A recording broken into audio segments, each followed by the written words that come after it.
இருக்கிறோம். அன்புக்குரிய பெற்றோர்களே, ஒரு தாயினுடைய தந்தையினுடைய பிரார்த்தனை அல்லாஹ்விடத்தில் அந்த பிள்ளைக்காக செய்யப்படுகிற பொழுது எந்த ஒரு திரையும் இல்லாமல் அந்த பிரார்த்தனை ஒப்புக்கொள்ளப்படும் என்பது எம் தலைவர் முஹம்மது ரசூலுல்லாஹி ஸல்லல்லாஹு அலைஹி வஸல்லம் அவர்களுடைய வாக்குறுதி.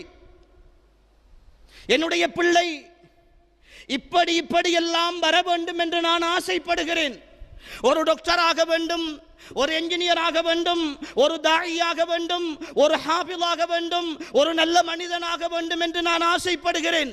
இந்த ஆசையை நான் என்னுடைய ரப்புக்கு முன்னால் அதிகாலை வேளையில் தஹஜ்ஜுடைய நேரம் எழுந்து அல்லாஹ் அடிவானத்திற்கு வருகிற அந்த வேளையில் என்னுடைய ரப்புக்கு முன்னால் என்னுடைய முசல்லாவில் உட்கார்ந்து கண்ணீர் மல்க அல்லாஹ்விடத்தில் என்னுடைய பிள்ளைக்காக நான் ஒவ்வொரு நாளும் பிரார்த்தனை செய்து கொண்டிருக்கிறேன் என்று சொல்லுகிற தாய் தந்தையர்கள் இந்த சமுதாயத்தில் எத்தனை பேர் அன்புக்குரியவர்களே இருப்போம். கடந்த ரமலானின் சஹரிலே கண்ட தஹஜ்ஜத்து இனி அடுத்த ஒரு ரமலான் வர வேண்டும், மீண்டும் ஒரு சஹருக்கு எழும்ப வேண்டும். அப்பொழுதுதான் ஒரு தஹஜ்ஜுடைய நேரத்தை சந்திப்போம். அன்புக்குரியவர்களே, பெற்றோர்கள் என்கிற அந்தஸ்தில் இருந்து கொண்டு நாம் எங்கிருக்கிறோம் என்பதை கொஞ்சம் யோசித்து பார்க்க வேண்டும்.